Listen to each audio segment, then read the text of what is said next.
It was two dreary-eyed teens that met Aunt Madge for breakfast on Thursday morning.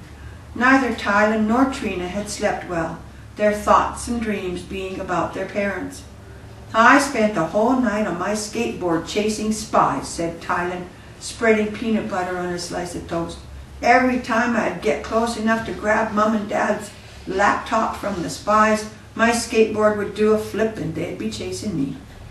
I dreamt I was huddled in the closet. I could see Mum and Dad rattling the door down of a rat-infested jail cell." "Whoa, you two sure have let your imaginations run away with you," chuckled Aunt Madge. "What else are we supposed to think?" asked Tylen, his voice sharp. "Mum and Dad have only been gone a few days, and already we're getting scary messages." "Not really scary," reminded Aunt Madge.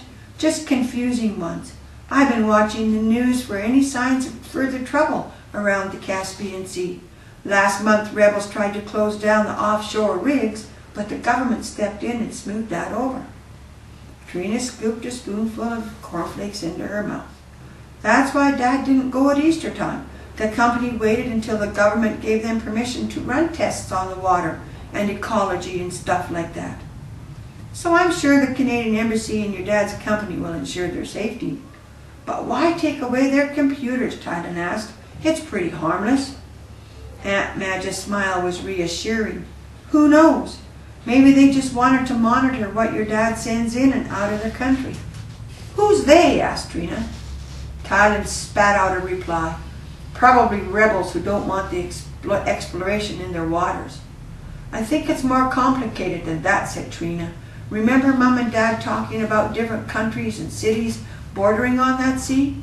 Maybe they'll be caught up in some war or something." Her high-pitched tone showed her fear. "Hey, you two," Aunt Madge cried. "Don't make mountains out of molehills. Isn't your dad's company D&R Instrumentations? That company's known all over the world. It will do everything it can to ensure your parents' safety. Now, let's get going. A little work will keep your imaginations from galloping away." Tylen and Trina glared at each other as if to say, "Work? Is that all we do?" However, both of them realized Aunt Madge had been fair with her work schedule so far. Work in the morning, play in the afternoon. After breakfast, they headed for the garden. Aunt Madge had assigned them to weed the carrots, and then Tylen was to water the garden. After giving him the key to unlock the shed, she said, "The sprinklers will catch the orchards as well if you open both the valves. Do you remember how to shut off the pasture line to open the other two lines?" He nodded. She continued, "Let the water run for a couple hours, then turn the pump off. The shed key can go back in this top drawer." By 8:30, Tylen and Trina were kneeling in the garden. "Why can't we just hoe?" Tylen asked. "This is so stupid." He pulled a tiny ragweed and flipped it away. "Don't just throw it," Trina snipped at him from 2 rows over. "They'll grow back. Put the weeds in the can." "Put the weeds in the can," Tylen sneered, mimicking the sister. "Put the weeds in the can." He pulled a weed and daintily put it in the tin pail he was sharing with Trina. She had set it between the rows. "Don't be sarcastic," she snapped. "Why are you in such a bad mood?" "I feel like it," Tylen replied. "I'd rather hoe the weeds." "I'm not going to comment, Tylen. You know why we can't hoe." "Well, this is more stupid than cleaning the barn." "Aunt Madge will have you clean the chicken coop if you're not careful," Trina chuckled, moving a few feet up the row.